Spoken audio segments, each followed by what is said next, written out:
Hey, good day to you. I am Todd, and I'm just a regular dude walking in the Word as we celebrate Sunday. And we do this by reading through the book of Psalms. And today we are in Psalm 50.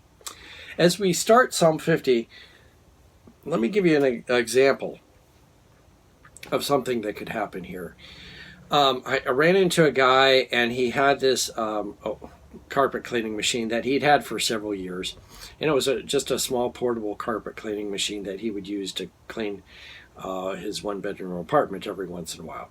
And so it was a small machine, and he had it for carpet cleaning. And he said, "Hey, Todd, I'd like to really give you this. I don't really need it anymore, and I know you're a carpet cleaner, so I want to give you this."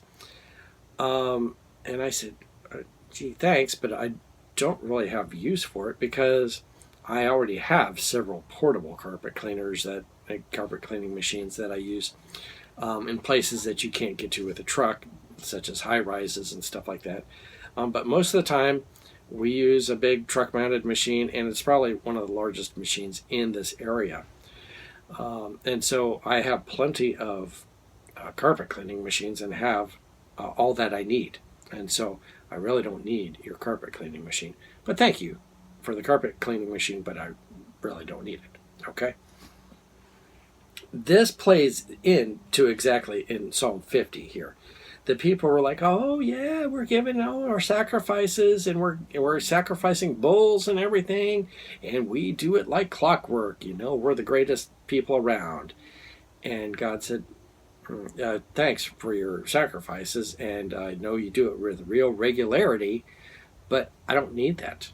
I'm not." He's not going down like, "Oh well, I could use some more bowls." He goes, "I already have all that." So let's read here today. This is taken from Psalm 50. All right, and it's entitled "Giving to God What He Already Has." It says this: "The mighty one, God, the Lord, speaks from and summons the earth. From the rising of the sun to where it sets, from the Zion, perfect in beauty, God shines forth. Our God comes and will not be silent. A fire devours before him, and around him a tempest rages. He summons the heavens above and the earth that he may judge his people.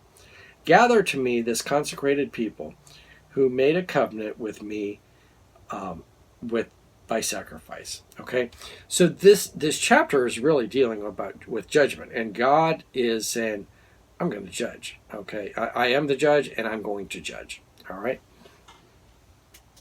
Verse 6, "And the heavens proclaim his righteousness, for he is a God of justice. Listen, my people, and I will speak. I will testify against you, Israel. I am God, your God." All right. God is saying, okay, now it's time for me to bring some charges against you. So you got to be doing something wrong for charges to be brought against you. And God is saying, this is what you're doing wrong. He starts out with the good. "I bring no charges against you concerning your sacrifices or concerning your burnt offerings, which are ever before me." He's saying, you're doing a great job with that. I mean, it's happening like clockwork all the time. They're ever before God, it says. But verse 9, "I have no need of a bull from your stall, or of a goat from your pens. For every animal of the forest is mine, and the cattle on 1,000 hills. I know every bird in the mountains, and the insects in the fields are mine." All right. So God is saying, you think you're all so great because you're doing all these sacrifices and you're doing it like clockwork, but I don't really need all your animals. Okay. He's concerned more with the heart. Verse 12, "If I were hungry, I would not tell you, for the world is mine and all that is in it." Okay. It's funny. God's saying, if I were hungry, I wouldn't be telling you, because you can't satisfy my hunger. I'm the only one that can do that. Verse 13, "Do I eat the flesh of bulls or drink the blood of goats? Sacrifice thank offerings to God. Fulfill your vows to the Most High, and call on me in the day of your trouble. I will deliver you, and you will honor me." Okay, so this is where God says, I don't need all your sacrifices, but this is what I want you to do. Sacrifice thank offerings, give thanks to God, and then and call on me in the day of trouble, and I will deliver you, and you will honor me. And then he goes into the wicked people. Okay, so he's talking to the people of Israel first, and then he's going to these people that really don't care a hoot about God, and he's saying, this is what's going to happen to you. But to the wicked person, God says, what right have you to recite my laws or take my covenant on your lips? You hate my instructions, and you cast my words behind you. When you see a thief, you join with him. You throw in your lot with the adulterers. You use your mouth for evil and harness your tongue for deceit. You sit and testify against your brother. You slander your own mother's son. When you did these things, I kept silent and you thought I was exactly like you. But now I arraign you. Okay, time to pay up. And I set my accusation before me. Consider this, you who forget God, or I will tear you to pieces where no one would rescue you. Those who sacrifice thank offerings honor me, and to the blameless I will show my salvation. So several things here in this chapter is God is saying he's got a judgment, okay, and judgment is coming. But then he's addressing the people of Israel, saying, yeah, you're doing a great job of doing all the sacrifices. It's a routine, but your heart has something to be desired. And he says, I could care less about all these sacrifices because I already own all that stuff. All right. And then he deals with the wicked person, which would be the person who just doesn't care about God and is just living for themselves. And he's saying the time is coming when you're going to be paying up. Okay. I want to flip over to Micah, the book of Micah, which is a minor prophet, chapter 6, verse 6 through 8. This is saying really the same thing. He says it to me a little more clear, saying you can give all your sacrifices and all this stuff, but I'm more concerned about your heart. So listen to this. This is Micah chapter 6, verses 6 through 8. With what shall I come before the Lord, and bow down before the exalted God?